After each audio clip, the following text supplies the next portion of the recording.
The emergency room waiting area at Harbor General Hospital was a study in human desperation at 3 in the morning. Fluorescent lights hummed overhead, casting a sickly pallor across plastic chairs bolted to the floor. Marcus Reed sat with his elbows on his knees, hands clasped so tightly his knuckles had gone white. His work boots were scuffed and dusty from the construction site, his jeans worn thin at the knees. A hard hat sat beside him on the empty chair, bearing the faded logo of Reed & Sons Contracting, a company that existed now only in name and memory. His phone buzzed. The screen showed a message from his daughter Zoe's babysitter, Mrs. Chen, from the apartment next door. "She's asleep. Take your time. Hope your brother is okay." Marcus's throat tightened. His brother wasn't okay. Danny had collapsed at work, some kind of cardiac episode, the paramedics said. At 32 years old. Marcus was 35, and the weight of being the older brother, the one who was supposed to have answers, pressed down on him like the steel beams he lifted every day. A doctor emerged through the double doors, her scrubs rumpled, fatigue etched into every line of her face. "Family of Daniel Reed." Marcus shot to his feet. "I'm his brother. How is he?" "He's stable for now," the doctor said, and Marcus felt his lungs expand with the first real breath he'd taken in 2 hours. "But Mr. Reed, your brother has a serious heart condition. He needs surgery, and soon. Without it, another episode could be fatal." The relief evaporated. "How soon?" "Ideally within the next month. We can schedule it, but I need to be honest with you about the cost. Even with whatever insurance he has, you're looking at significant out-of-pocket expenses, probably upwards of $50,000. If you're enjoying this story so far, don't forget to hit the like button and subscribe. Drop a comment telling me where in the world you're watching from. I love hearing from you. Marcus felt the floor tilt beneath him. $50,000. He barely had $500 in savings. The construction company his father had built, the one that had employed 20 men at its peak, had died with him 3 years ago. Lawsuits from a job site accident that wasn't even their fault. Legal fees that swallowed everything. Creditors circling like vultures. Marcus had managed to save the family home, where Danny still lived, but just barely. Now he worked as a day laborer for the very companies that used to contract with his father. "Can I see him?" Marcus asked, his voice sounding distant to his own ears. Danny was pale against the white hospital sheets, IV lines snaking from his arm to bags of clear fluid. His eyes opened when Marcus entered, and he managed a weak smile. "Hey, big brother. Guess I gave you a scare." "You think?" Marcus pulled a chair close to the bed. "What happened?" "I don't know. I was just working, and then my chest started hurting. Next thing I know, I'm in an ambulance." Danny's hand found Marcus's, gripping with surprising strength. "The doctor told me about the surgery, about the cost." "Don't worry about that." "Marcus, you can't afford this. I know you can't. You're already stretched thin taking care of Zoe, keeping the house." Danny's eyes filled with tears. "Maybe it's not meant to be. Maybe this is just how it goes." "Stop it." Marcus's voice was sharp, harder than he intended. "You're getting that surgery. I don't care what I have to do. You hear me? You're all Zoe, and I have left." A knock at the door interrupted them. A nurse entered, young and efficient, checking monitors and making notes on a tablet. "Mr. Reed, you'll be moved to a regular room in about an hour. Try to get some rest." Marcus stayed until Danny drifted into an uneasy sleep, then made his way back through the maze of hospital corridors. He was so lost in thought, running calculations that never added up to $50,000, that he almost walked past the woman sitting alone in a small waiting area off the main hallway. Almost. Something made him stop. Maybe it was the way she sat, perfectly still, like a statue carved from ice. Maybe it was the designer handbag on the chair beside her, so out of place in this hospital at this hour. Or maybe it was the sound that escaped her, a small broken sob that she immediately tried to muffle with her hand. Marcus hesitated. He had his own crisis to deal with, but he'd been raised by a father who believed you stopped when someone needed help, no questions asked. He took 3 steps into the waiting area. "Ma'am, are you all right?" She looked up, and Marcus found himself staring into the most striking face he'd ever seen. Even tear-stained and makeup smudged, there was something regal about her. High cheekbones, dark hair pulled back in a twist that was coming undone, eyes the color of amber that looked at him with such raw desperation it physically hurt to hold her gaze. "I'm sorry," she said, her voice rough from crying. "I didn't mean to disturb anyone." "You're not disturbing me?" Marcus stayed where he was, sensing she was like a wild animal, one wrong move and she'd bolt. "I'm Marcus, my brother's here. Heart problems." "Catherine." She wiped at her eyes with trembling fingers. "Catherine Westbrook. I'm waiting for test results." The name registered somewhere in Marcus's mind. Westbrook. There was a Westbrook Technologies, one of the largest tech firms in the state. But looking at this woman, hunched and shaking in a hospital waiting room, she seemed nothing like the confident executives who appeared in business magazines. "Are you here alone?" The question came out before he could stop it. Catherine laughed, a bitter sound. "Yes, always alone, it turns out. When you spend your whole life working, building an empire, making yourself indispensable to everyone except the people who matter, this is what you get. 3 in the morning in a hospital and there's no one to call." Marcus lowered himself into a chair across from her, his tired body grateful for the rest. "I'm sorry." "Don't be. It's my own fault." She met his eyes again, and he saw something shift in them. Recognition, perhaps, or maybe just the desperate need to talk to someone, anyone. "Do you know what it's like to realize you've wasted your entire life on things that don't matter?" "Yeah," Marcus said quietly. "I think I do." And then, perhaps because it was 3 in the morning and exhaustion stripped away all the usual defenses, perhaps because they were both raw and bleeding in their own ways, Catherine started talking.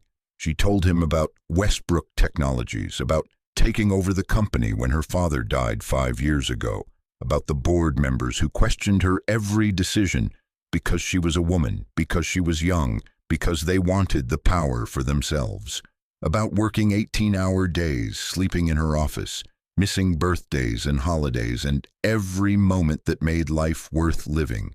"I thought I was proving something," she said, staring at her hands, "that I could be as good as my father, better even. I expanded into 3 new markets. I doubled our revenue. I made Westbrook Technologies a name that meant something." Her voice cracked. "And then 3 months ago I collapsed during a board meeting. They rushed me here, ran tests. Stage 3 ovarian cancer." Marcus felt his chest constrict. "I'm so sorry." "The doctors said I'd been having symptoms for over a year. Fatigue, pain, irregular periods. But I was too busy to pay attention. Too important to take a day off for something as mundane as my own health." Catherine's laugh was hollow. "Do you know what the first thing my CFO said when he visited me was? Not, 'Are you okay?' or 'We're here for you.'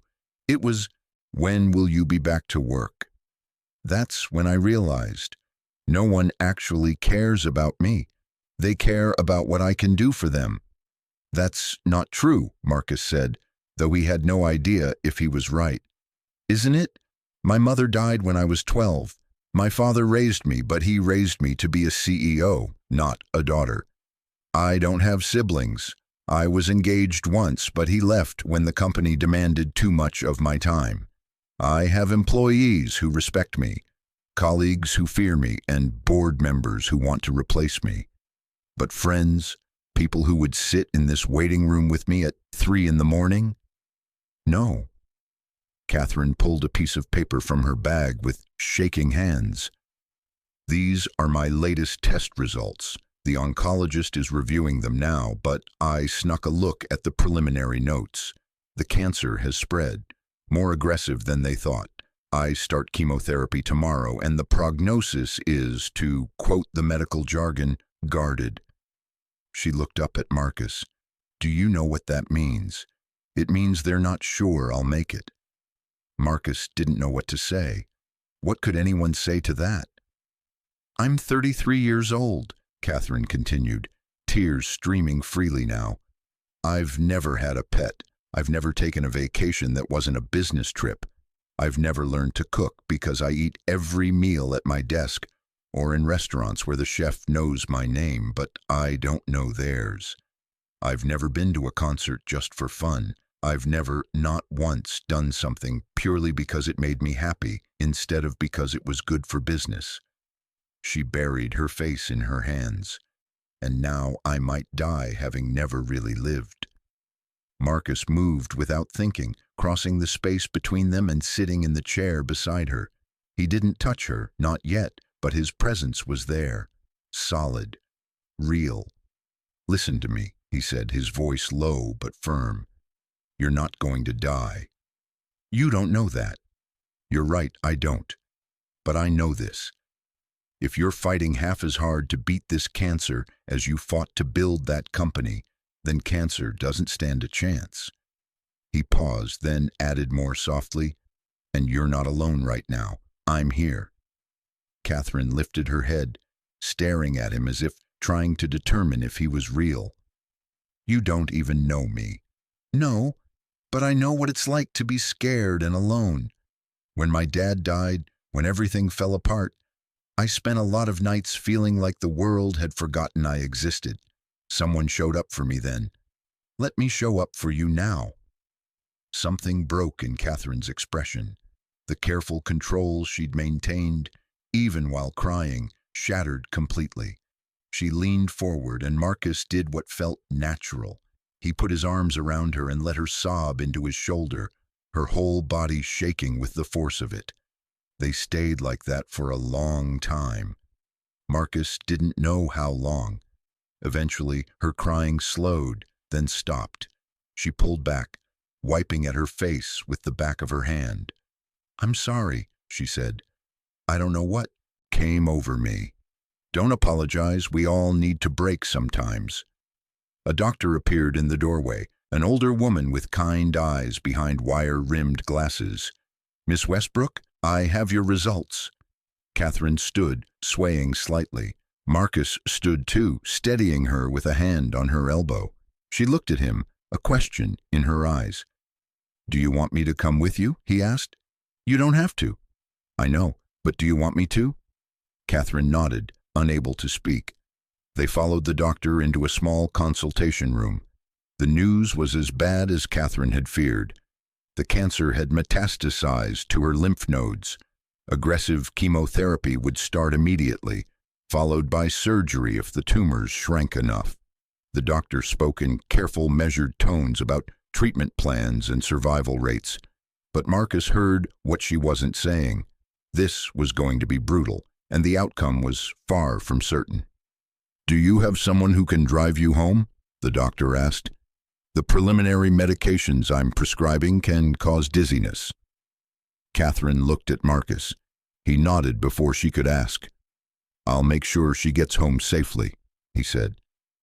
An hour later, after paperwork had been signed and prescriptions filled at the 24-hour pharmacy, Marcus found himself behind the wheel of a Mercedes so expensive he was afraid to breathe too hard. Catherine sat in the passenger seat, staring out the window as the dark city passed by. You didn't have to do this, she said quietly. I know. Your brother. You should be with him. He's sleeping. The nurse has my number if anything changes. Marcus glanced at her. Where am I going? She gave him an address in Harbor Heights, the wealthiest neighborhood in the city. Of course. The house when they arrived wasn't a house at all. It was an estate. Iron gates opened automatically, and a long driveway curved through manicured gardens to a modern architectural masterpiece of glass and steel. It looked like something from a magazine. Beautiful and utterly cold. Marcus pulled up to the front entrance and killed the engine. The silence was deafening. "Thank you," Catherine said. She didn't move to get out of the car. "Catherine," she turned to look at him. "You said you don't have anyone to sit with you during chemo. That changes now. Give me your number." "Marcus, you have your own life. Your brother, your daughter." "Give me your number," he repeated, more gently this time. With shaking hands, she pulled out her phone and read off the digits. Marcus entered them into his battered cell phone, a model so old it still had physical buttons. "I'll call you tomorrow," he said. "We'll figure out the chemo schedule, and I'll be there." "Why?" The question came out as barely a whisper. "Why would you do this for a stranger?" Marcus thought about his father, about the values that had been drilled into him since childhood, about the kind of man he wanted his daughter Zoe to see when she looked at him, about how Danny had almost died tonight and how fragile life was, and how none of the things they spent their time worrying about really mattered in the end. "Because someone needs to," he said simply, "and because I think maybe we both need to remember there's still good in the world." Catherine's eyes filled with tears again, but this time they were different. Not the tears of desperation and fear from earlier, but something softer. Gratitude, maybe. Or hope. "Thank you, Marcus Reed," she said. He waited until she was safely inside the massive house before driving away.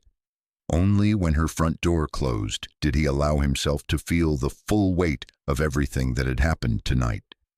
Danny's heart condition, $50,000 he didn't have, and now this, a billionaire CEO with cancer who had somehow become his responsibility in the space of a few hours.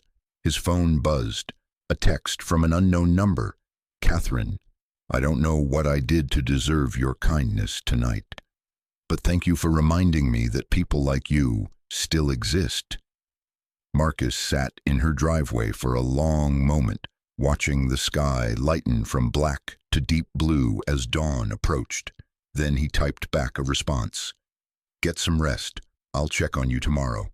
You're not alone anymore." He hit send and started the long drive home. Behind him, in her glass palace filled with everything money could buy, Catherine Westbrook stood at her bedroom window and watched the taillights of a battered pickup truck disappear into the early morning. For the first time in months, perhaps years, she felt something other than emptiness. She felt seen. Marcus arrived home just as the sun broke over the horizon, painting the sky in shades of amber and gold. The apartment building where he lived with Zoe was a 3-story walk-up in the industrial district, the kind of place where the elevator hadn't worked in 5 years, and no one expected it to. He climbed the stairs quietly, not wanting to wake the neighbors, and let himself in. Mrs. Chen was asleep on the couch, the television playing on mute. Marcus gently shook her shoulder. She blinked awake, instantly alert despite the hour. "How is Danny?" she asked, her Chinese accent still thick after 40 years in America. "He's stable, but he needs surgery." Marcus couldn't quite meet her eyes. "Expensive surgery." Mrs. Chen's weathered face creased with concern. She patted his hand, her palm dry and warm. "You are a good brother, a good man. Things will work out. They always do for good people." Marcus wished he could believe that. He saw Mrs. Chen to the door, pressed 2 20s into her hand despite her protests, and then stood in the small living room of his apartment, looking at the life he'd built from the ruins of his father's empire. The furniture was second-hand, but clean. Zoe's drawings covered the refrigerator, bright splashes of color in a space that was otherwise utilitarian.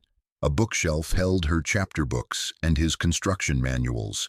The television was small, The couch sagged in the middle, and the kitchen linoleum was cracked, but it was home. It was theirs. He checked on Zoe, asleep in her room, with her stuffed rabbit clutched to her chest. She was 8 years old, all knees and elbows and wild curly hair, so much like her mother's it sometimes hurt to look at her. Sarah had died when Zoe was 3, a drunk driver running a red light, life stolen in an instant.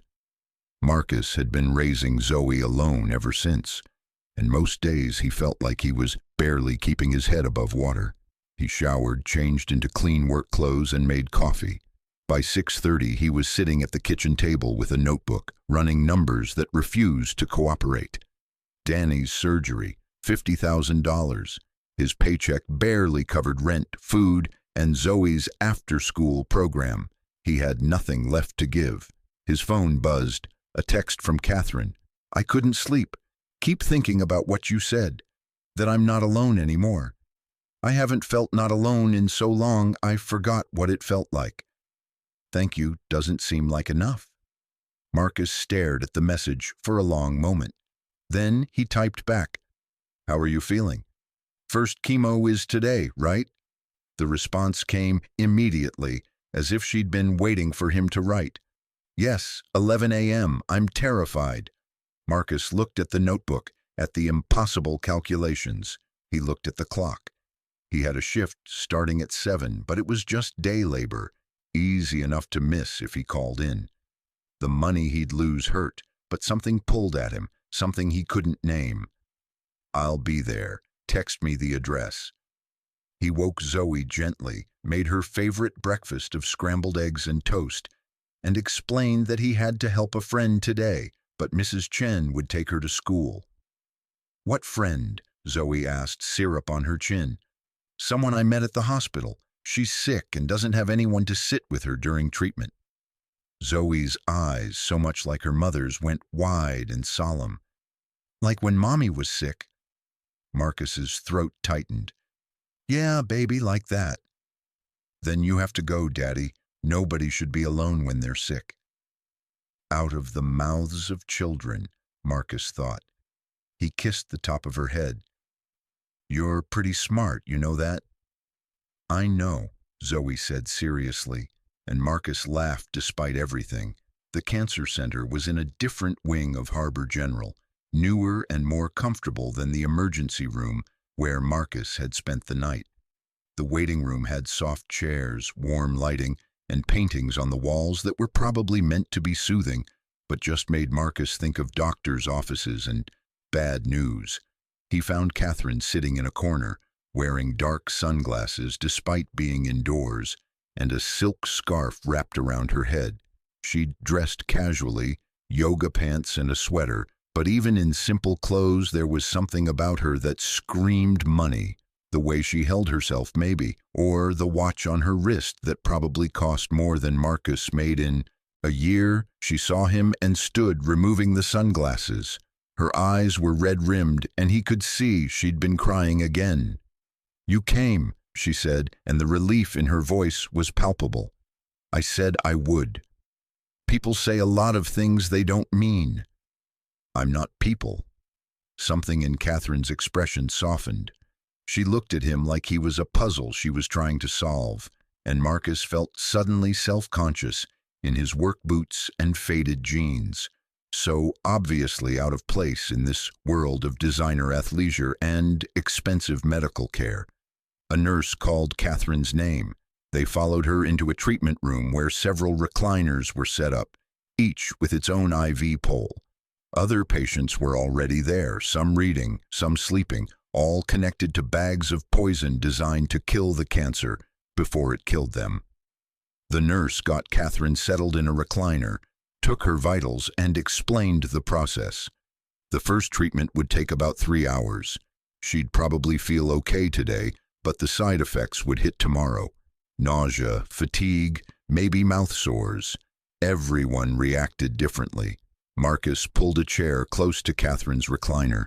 She looked small suddenly, diminished by the medical equipment and the weight of what was happening to her. "Tell me about your daughter," she said as the nurse started the IV. Distract me. So Marcus talked about Zoe's obsession with dinosaurs when she was 5, how she'd insisted on being a paleontologist for Halloween, about her love of drawing, the way she saw the world in colors and shapes Marcus couldn't begin to understand, about the time she'd tried to adopt a stray cat and cried for a week when he'd explained they couldn't afford a pet. "She sounds wonderful," Catherine said. Her voice was already getting drowsy from the pre-medications. "You must be so proud." "I am. She's the best thing I've ever done." "What about her mother, if you don't mind me asking?" Marcus was quiet for a moment, memories rising like ghosts. "Sarah, she died 5 years ago. Car accident. She was a teacher, kindergarten. She had this way of making everyone feel special, you know, like they mattered. Zoe has that same gift." "I'm so sorry." "Me too." Marcus looked down at his hands, calloused and scarred from construction work. "Sometimes I wonder what Sarah would think of how I've handled things. The business failing, barely scraping by. I don't think this is the life she imagined for Zoe. You're raising your daughter alone while working to support her. That's not failure, Marcus. That's heroism." He met her eyes, surprised by the conviction in her voice. "I don't feel like a hero. I feel like I'm drowning most days." "Then we're both drowning," Catherine said softly. "Maybe that's why we found each other. Two people who needed a life raft." If you're hooked on this story, make sure to subscribe and turn on notifications so you never miss an upload. Your support means everything and helps me bring you more emotional stories like this one. The hours passed slowly. Marcus stayed beside Catherine, reading aloud from a book he'd grabbed from the waiting room. Some thriller about a conspiracy he couldn't quite follow, but it didn't matter. The point was filling the silence, giving her something to focus on, besides the poison dripping into her veins. Around hour 2, Catherine's phone started ringing. She looked at the screen and grimaced. "My CFO, 3rd time he's called today." "You should answer." "I don't want to talk about work right now." But the phone kept ringing, and finally Marcus said, "He's probably worried about you." Catherine laughed, that same bitter sound from the night before. "He's worried about the quarterly earnings call, about who's going to present to the board, about anything except me." But she answered anyway. "Richard, no, I can't come in today because I'm in chemotherapy. Yes, I understand the Matsuda deal is important. Have Jennifer handle it. Richard, I have cancer. I think the Matsuda deal can wait 1 day." She hung up, her hands trembling. "See what I mean? Not one word asking how I'm feeling." Marcus didn't know what to say to that. The world she inhabited was so foreign to him, a place where business deals mattered more than human life. When the treatment finally ended, Catherine was pale and unsteady on her feet.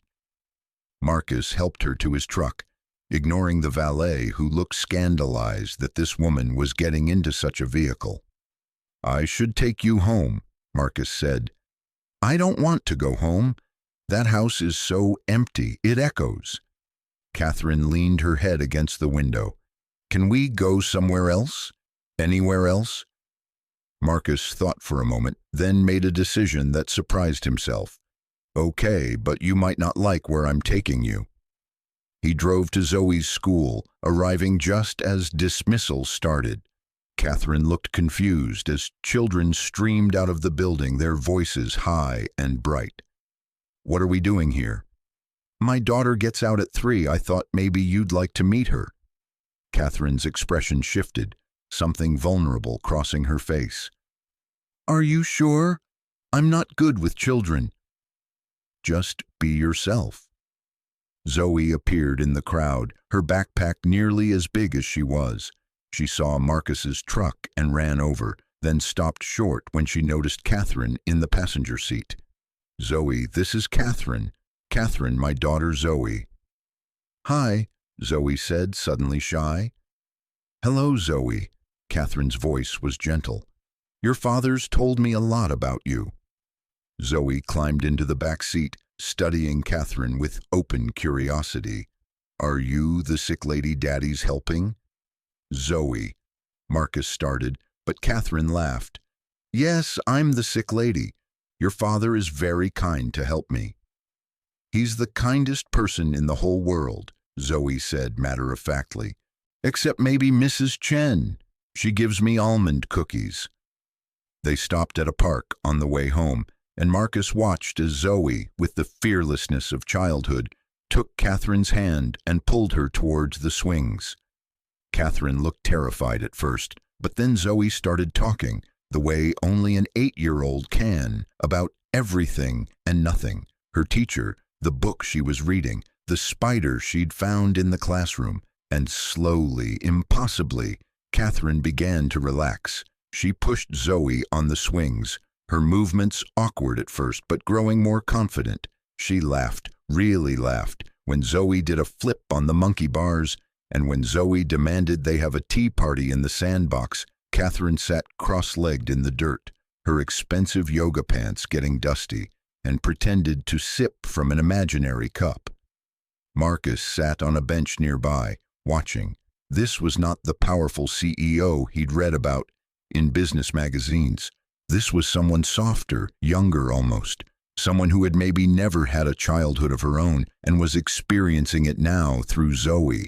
As the sun started to set, Zoe ran to Marcus. Daddy, can Catherine come to dinner, please? Marcus looked at Catherine, expecting her to decline. Instead, she said, I'd like that, if it's not an imposition. We're having spaghetti, Marcus warned. Nothing fancy.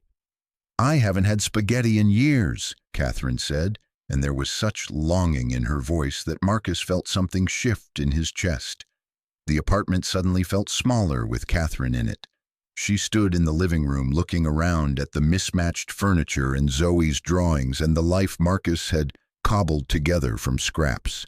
He waited for her to look uncomfortable, to make excuses and leave. Instead, she smiled. This is wonderful, she said softly. It's not much. It's a home, Marcus. That's more than I have. Zoe dragged Catherine to her room to show off her dinosaur collection, and Marcus started cooking. He was browning ground beef when Catherine appeared in the kitchen doorway, looking uncertain. Can I help? You don't have to. I want to. I told you, I've never learned to cook. Maybe you could teach me?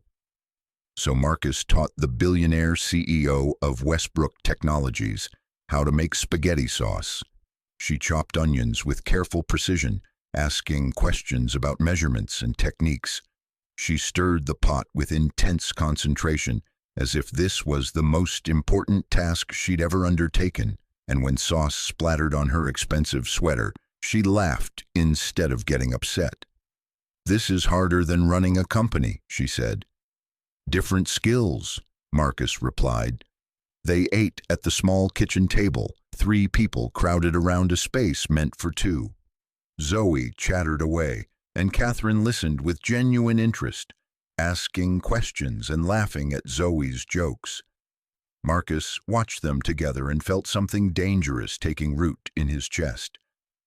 Hope, maybe. Or the beginning of something he had no business, feeling for a woman from a different world. After dinner, Zoe fell asleep on the couch during a movie, worn out from the excitement.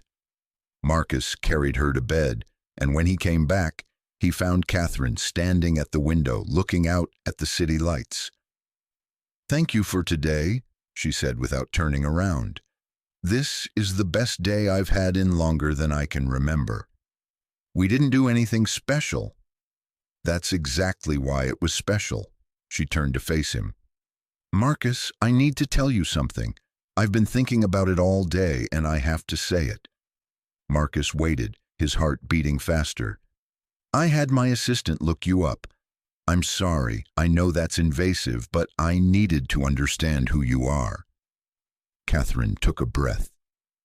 I know about your father's company, about the accident and the lawsuits, about how you lost everything trying to keep your workers employed and covered while fighting the legal battles, about your brother Danny and his medical bills. Marcus felt his face flush with shame. You shouldn't have done that. I know, but I'm glad I did because now I understand.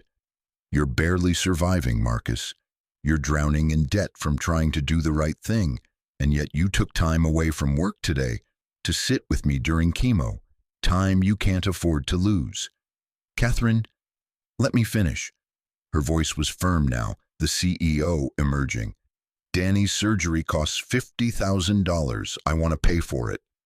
The words hit Marcus like a physical blow. No. Why not? I have more money than I could spend in 10 lifetimes. What good is it doing sitting in accounts? I don't take charity.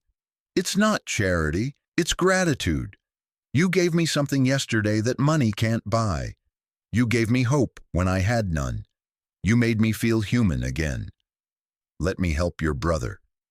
Marcus shook his head, stubborn pride warring with desperate need. I can't accept that.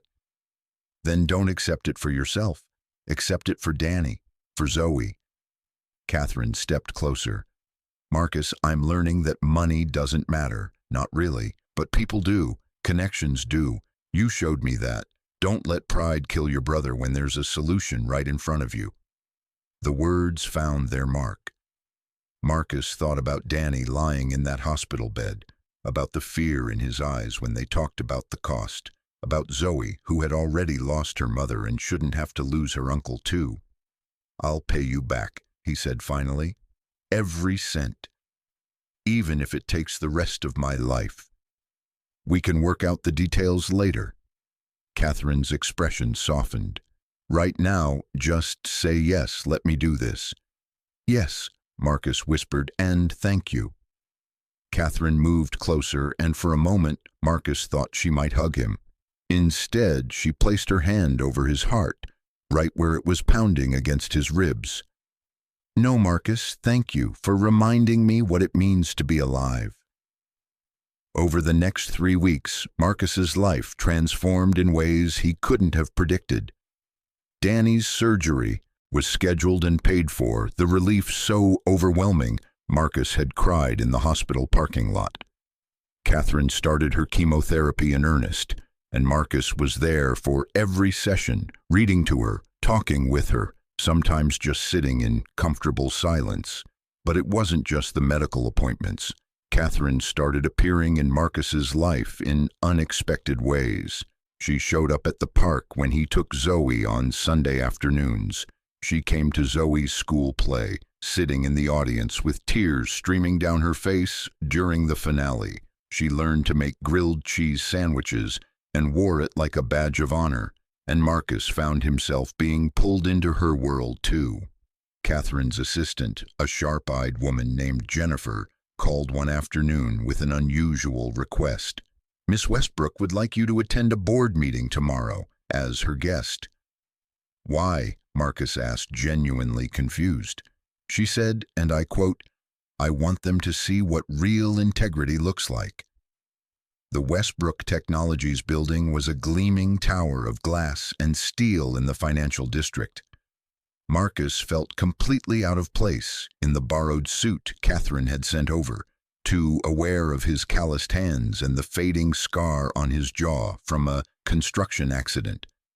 The boardroom was intimidating, a long table surrounded by men and women in expensive suits, their faces carefully neutral but their eyes sharp and assessing. Catherine sat at the head of the table, looking powerful despite the silk scarf covering her hair loss.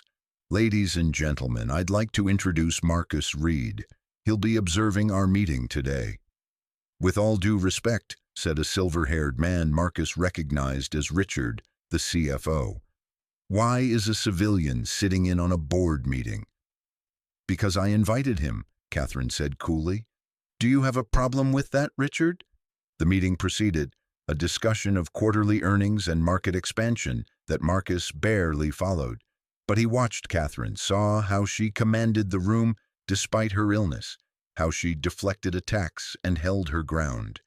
And he saw how exhausted she was by the end, maintaining that facade of strength until the moment the last board member left. Then she slumped in her chair, all the energy draining out of her. You okay? Marcus asked. That's becoming harder every time. She looked up at him. Richard's pushing for a vote of no confidence. He thinks I'm too sick to lead. Are you? The question surprised her. Most people would have rushed to reassure her, but Marcus had never been most people. I don't know, she admitted. Some days I can barely get out of bed. The chemo makes me foggy. I forget things. I'm not the leader I was 6 months ago. Maybe that's not a bad thing. Catherine frowned. What do you mean? From what I can tell, the leader you were 6 months ago was burning herself out, putting the company above everything else, including her own health. Maybe the leader you are now, the one who knows there's more to life than quarterly earnings, maybe that's actually better. She stared at him for a long moment. Then, to his surprise, she laughed. You know what? You might be right. That evening, as Marcus drove Catherine home, she was quiet, thoughtful. Can I ask you something? She said finally. Sure. Why do you keep showing up? And please don't say it's just kindness. It's more than that. Marcus gripped the steering wheel tighter. He'd been asking himself the same question. I don't know. At first, yeah, it was about helping someone who needed it, but now... He trailed off, unsure how to finish. Now, Catherine prompted, now I look forward to seeing you. I wonder what you're doing when I'm at work.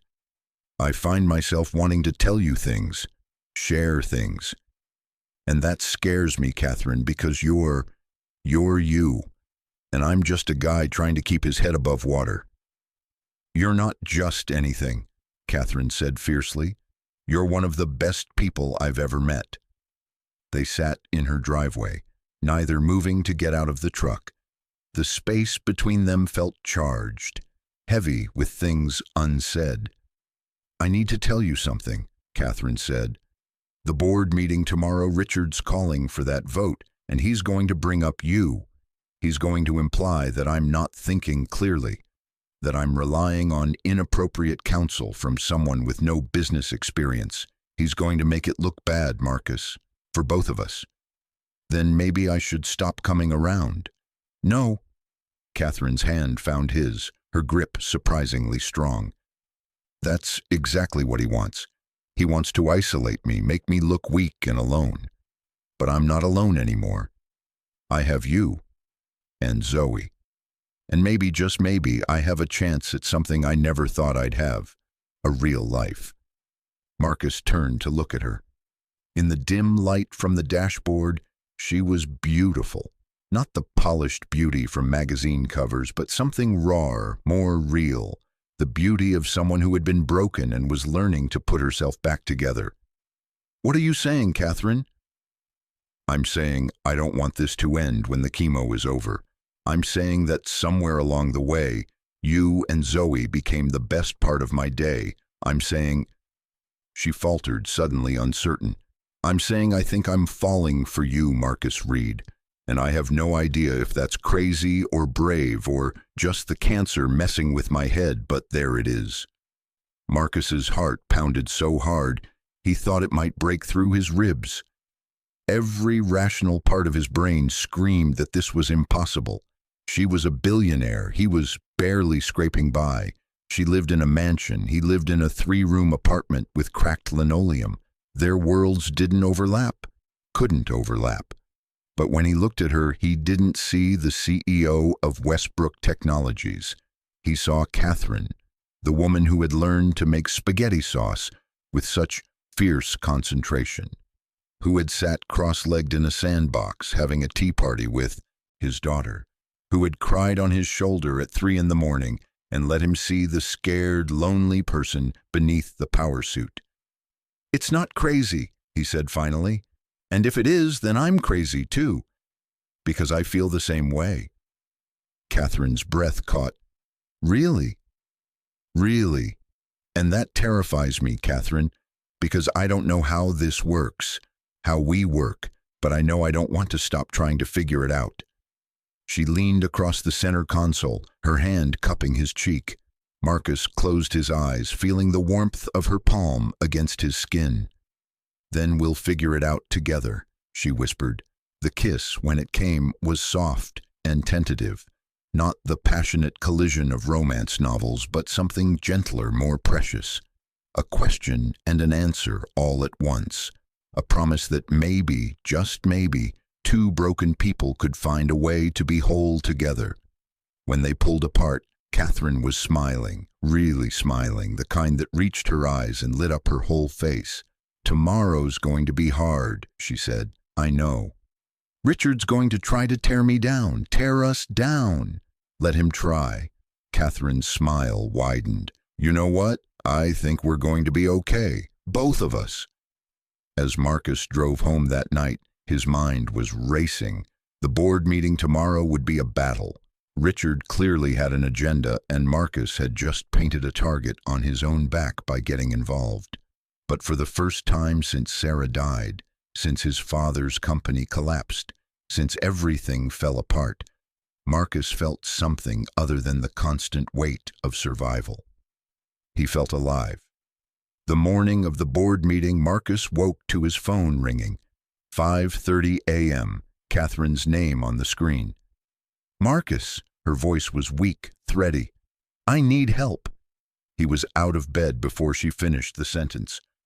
What's wrong? I can't get up. I tried, but everything's spinning and I'm so cold. A pause, then quieter. I'm scared. I'm on my way. Call 911. No, the meeting is at 9. I have to be there. Catherine, forget the meeting. I can't. If I don't show up, Richard wins by default. Please, Marcus, just come. He threw on clothes, woke Mrs. Chen with an apology and a handful of bills, and drove through the empty pre-dawn streets faster than he should have.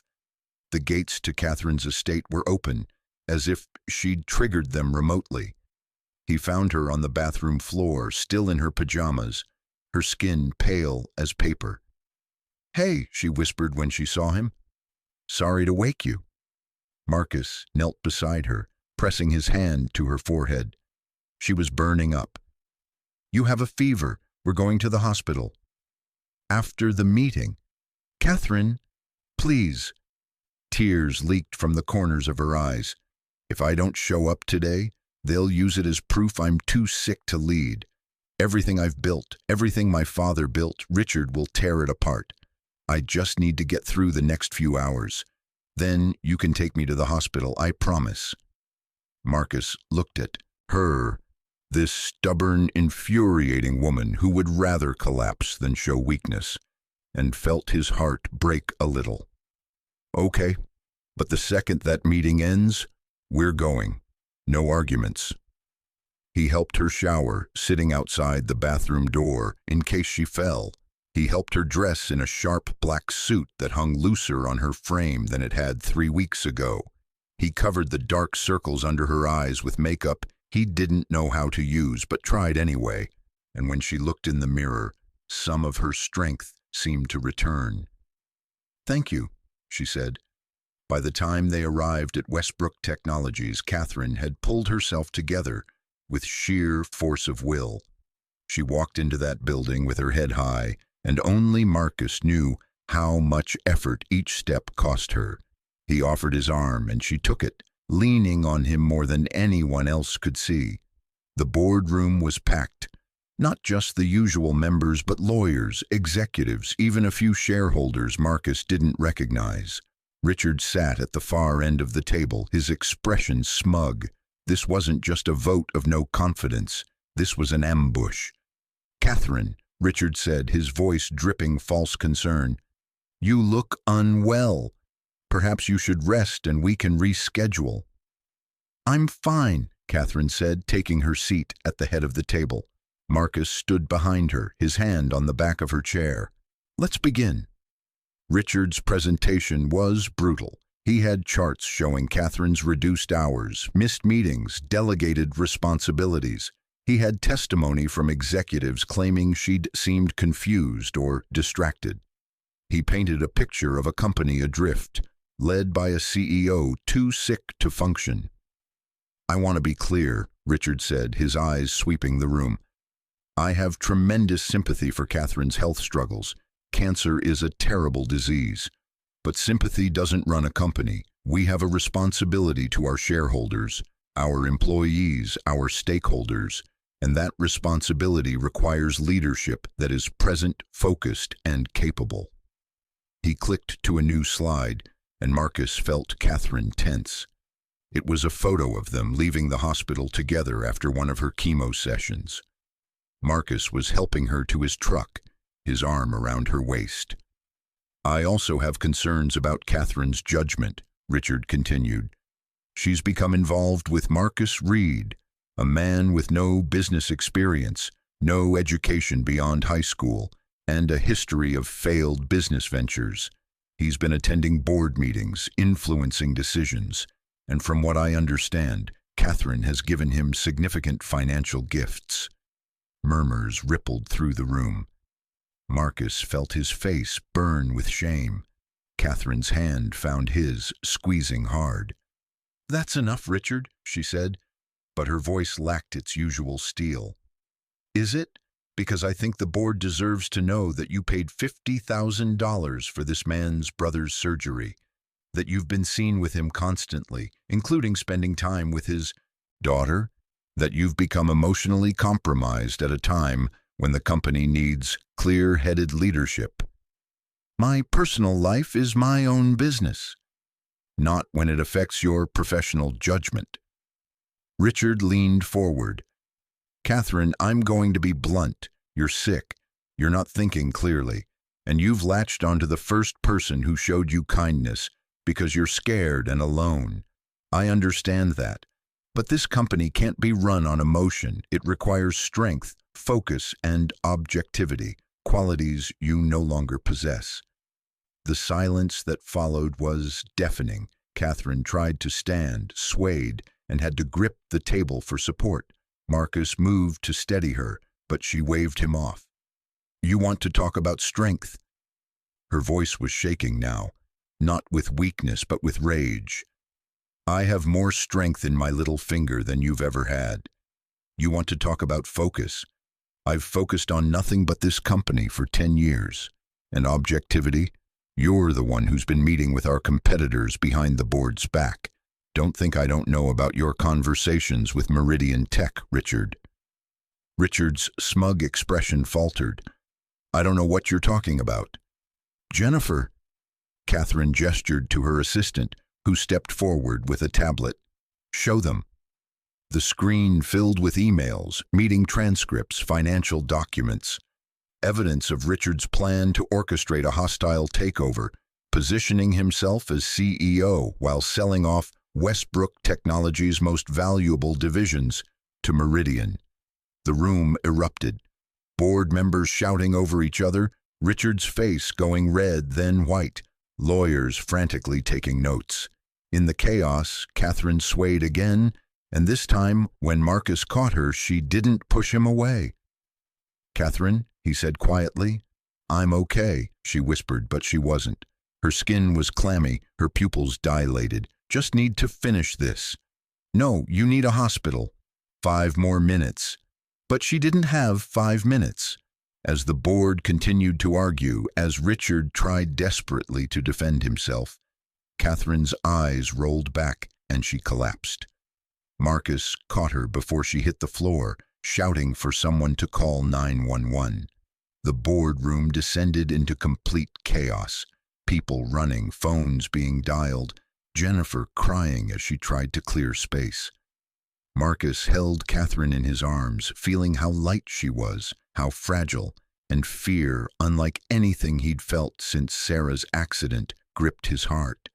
"Stay with me," he whispered. "Catherine, stay with me." Her eyes fluttered open briefly. "Did we win?"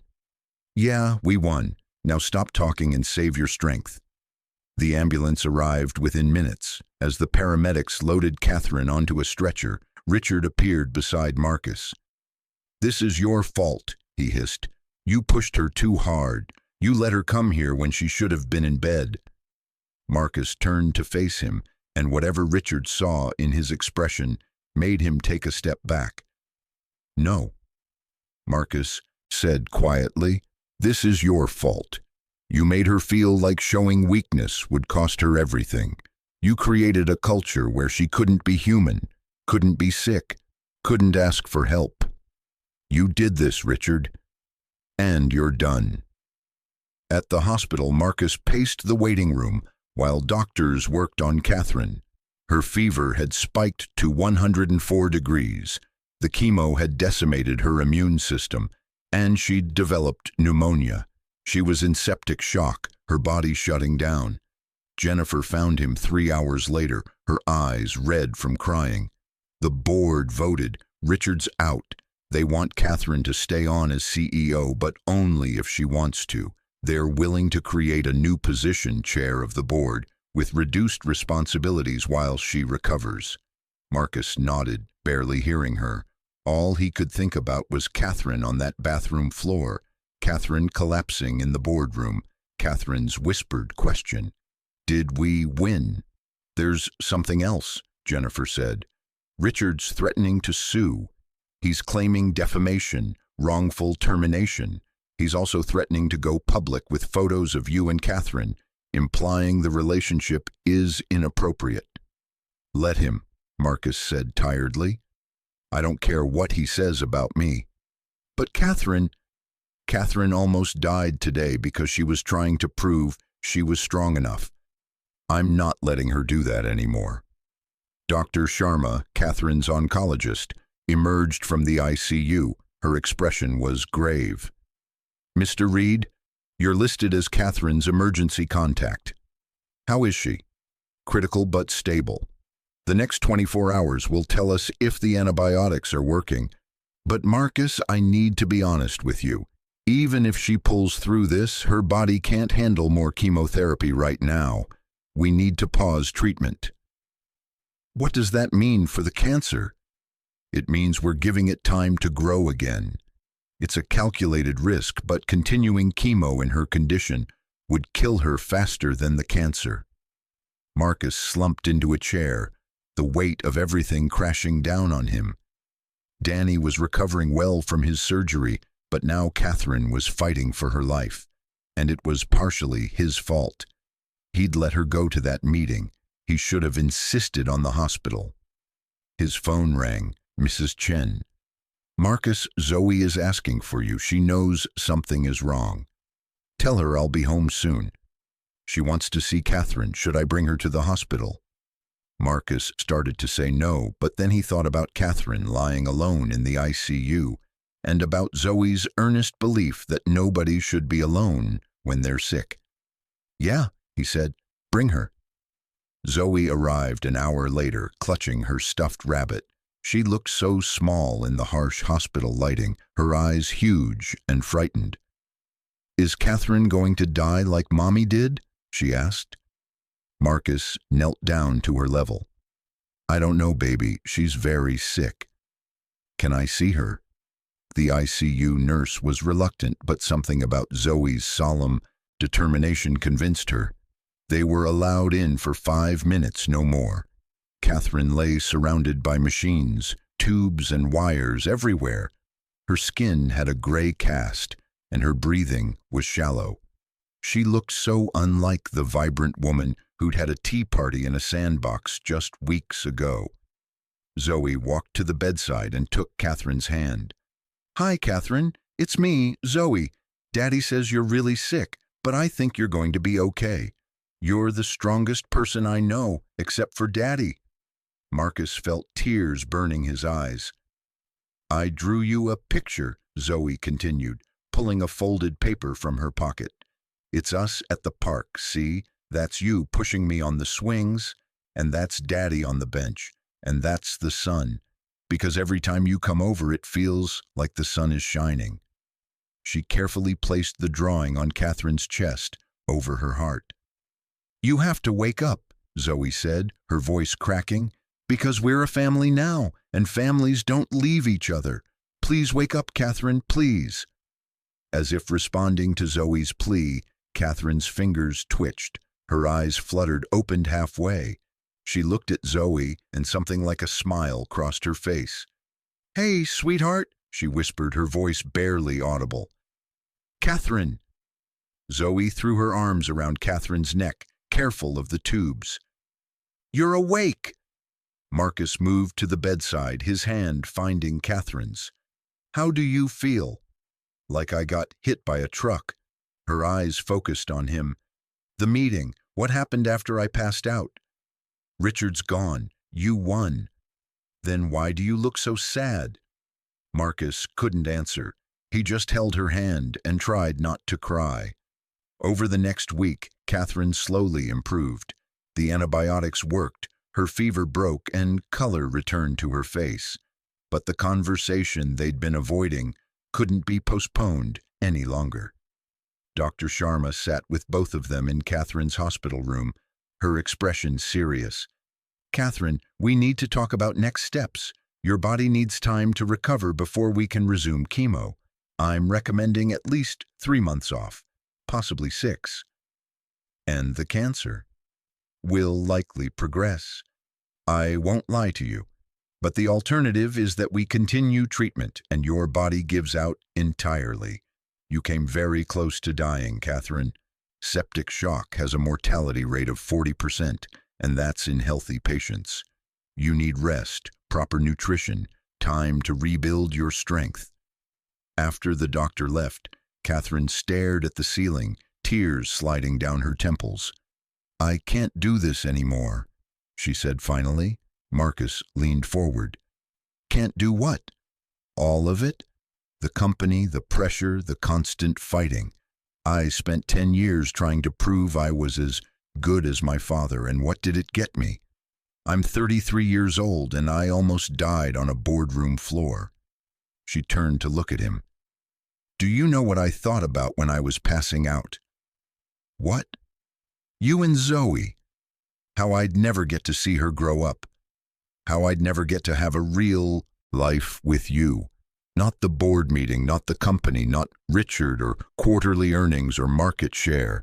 Just you two. Marcus's throat tightened. Catherine? I'm stepping down, she said firmly. Not because Richard was right about me being too weak, but because I'm finally strong enough to choose what matters. 3 days later, Catherine held a press conference from her hospital room. Marcus stood just off camera, watching as she addressed the world. I'm announcing my resignation as CEO of Westbrook Technologies, effective immediately. Jennifer Chen, who has been my right hand for 5 years, will be taking over as CEO. I will remain as chair of the board, but in a reduced capacity that allows me to focus on my health and my personal life. The reporters shouted questions, but Catherine held up a hand. I also want to address the rumors about my relationship with Marcus Reed. Yes, we're together. Yes, he was there for me during the darkest period of my life. And yes, I paid for his brother's surgery, because that's what you do when you care about someone. You show up for them. She looked directly at the camera, her gaze steady and clear. I've spent my entire adult life believing that success meant sacrificing everything else.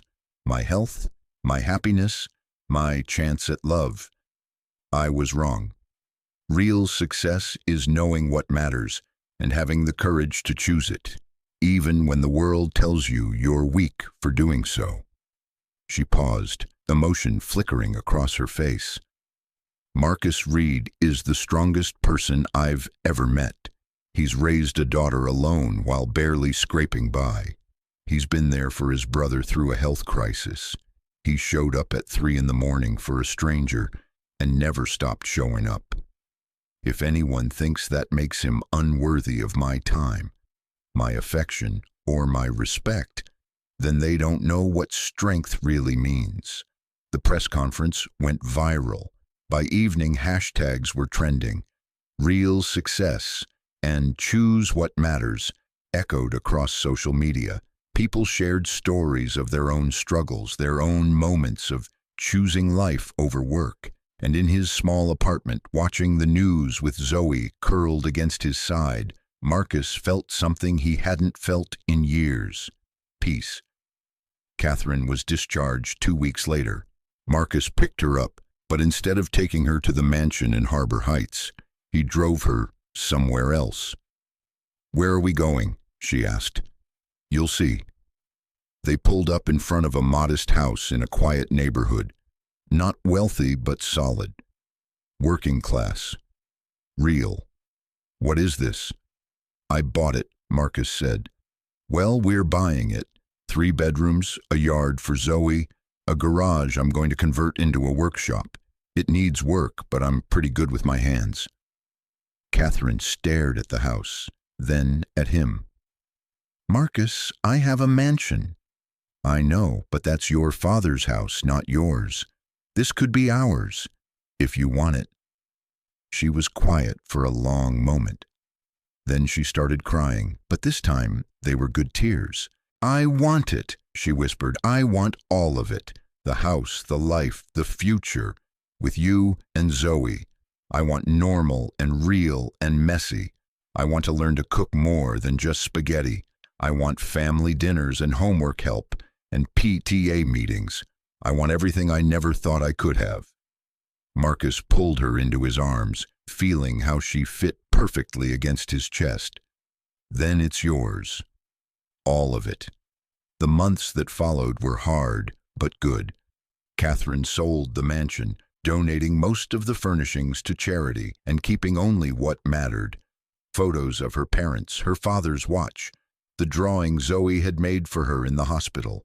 She threw herself into making the house a home with the same intensity she'd once brought to board meetings. She learned to cook, burning more meals than she successfully completed, but laughing through each disaster. She joined the PTA, shocking the other parents with her willingness to run the bake sale. She attended every one of Zoe's school events, sitting in the audience with tears streaming down her face, and slowly, carefully, Marcus and Catherine built a life together. Not perfect, because life never is. There were hard days when the cancer came back with a vengeance and Catherine had to restart treatment. There were financial stresses because even with Catherine's wealth, combining 2 lives is never seamless. There were moments of doubt, fear, and frustration, but there were more moments of joy. Sunday morning pancakes with Zoe, date nights where they watched movies on the couch instead of attending galas. Working side by side in the garden Marcus was teaching Catherine to tend. Small, ordinary moments that added up to an extraordinary life. Danny recovered fully from his surgery and started working with Marcus in a new venture, a construction company that focused on affordable housing. Catherine provided the initial investment, and Marcus provided the expertise and integrity his father had taught him. They named it Reed & Sons Construction, bringing the family legacy back to life. On a bright spring morning 1 year after they'd met, Marcus found Catherine in the backyard, kneeling in the dirt as she planted tomatoes. Her hair had grown back, softer and curlier than before. She'd gained weight, her body rebuilding after the ravages of treatment. She looked healthy. She looked happy. "Hey," he said, sitting beside her in the grass. "Hey yourself." She leaned against him, dirt on her hands and joy on her face. "Zoe's birthday is next week. She wants a dinosaur-themed party." "Of course she does. I thought we could invite her whole class, and your crew from the construction site, and Jennifer and some of the folks from Westbrook. Mix everyone together." "That's a lot of people. We have a lot to celebrate." Catherine turned to look at him, her amber eyes bright with love. "We're alive, Marcus. Both of us. Against all odds, we're here." Marcus thought about that night in the hospital when he'd sat, holding a stranger's hand through her darkest hour, about how one moment of compassion had transformed both their lives, about how close they'd both come to missing this, all of this. "Yeah," he said softly, "we're here." Zoe burst out of the house, running toward them with something clutched in her hand. "Daddy, Catherine, look what I made in art class." It was a drawing, bright and messy, in the way only a 9-year-old's art can be. 3 figures holding hands, a small house with a garden, the sun shining overhead. At the bottom, in careful letters, Zoe had written, "My family." Catherine pulled Zoe into her arms, then reached for Marcus, pulling him close too. The three of them sat there in the spring sunshine, covered in dirt and gratitude. A family forged not by blood or circumstance, but by choice, by showing up, by staying, by choosing again and again what mattered most. 3 years later, Marcus stood in the same hospital where it had all begun, but this time in the maternity ward. Catherine lay in the bed, exhausted and radiant, cradling their newborn son. "He has your eyes," she said, smiling up at Marcus. "And your stubborn chin," Marcus replied, tracing a finger along the baby's cheek. Zoe, now 12, leaned over the bed rail, completely entranced by her baby brother. "Can I hold him?" They carefully transferred the infant to Zoe's arms, and Marcus felt his chest tighten with emotion, watching his daughter cradle her brother with such tenderness. Danny appeared in the doorway, holding balloons and grinning ear to ear. "Hey, look at that! My nephew, he's perfect!" The room filled with love and laughter, with Jennifer stopping by after work, with Mrs. Chen bringing homemade dumplings, with friends new and old coming to celebrate new life. And as Marcus looked around at all the people who mattered, at the family they'd built from broken pieces, he thought about that desperate phone call at 3 a.m, about a woman so alone she'd had no one to call, and a man so tired he'd almost walked past her tears. 2 people drowning, who'd somehow found each other in the dark. 2 people who'd learned that real wealth wasn't measured in bank accounts or company valuations, but in moments like these, in the weight of a newborn in your arms, in a daughter's smile, in a partner's hand holding yours through every crisis and every triumph. Catherine looked up at him, and in her eyes he saw everything they'd survived, everything they'd built, everything they still had to look forward to. "Thank you," she whispered. "For what?" "For answering, for staying, for showing me what life is supposed to be." Marcus leaned down and kissed her forehead, soft and full of promise. "Thank you for calling the wrong number," he said, "and making it the right one." Outside, the sun was setting over the city, painting the sky in shades of gold and amber, and in room 317 of Harbor General Hospital, a family that shouldn't have existed celebrated a life that almost didn't happen. Because sometimes the greatest love stories don't start with love at all. They start with compassion, with showing up, with choosing in the darkest hour to be human. Thank you so much for watching until the end. If you loved this story, check out the other videos on your screen now. I think you'll really enjoy them. And don't forget to subscribe if you haven't already. See you in the next story.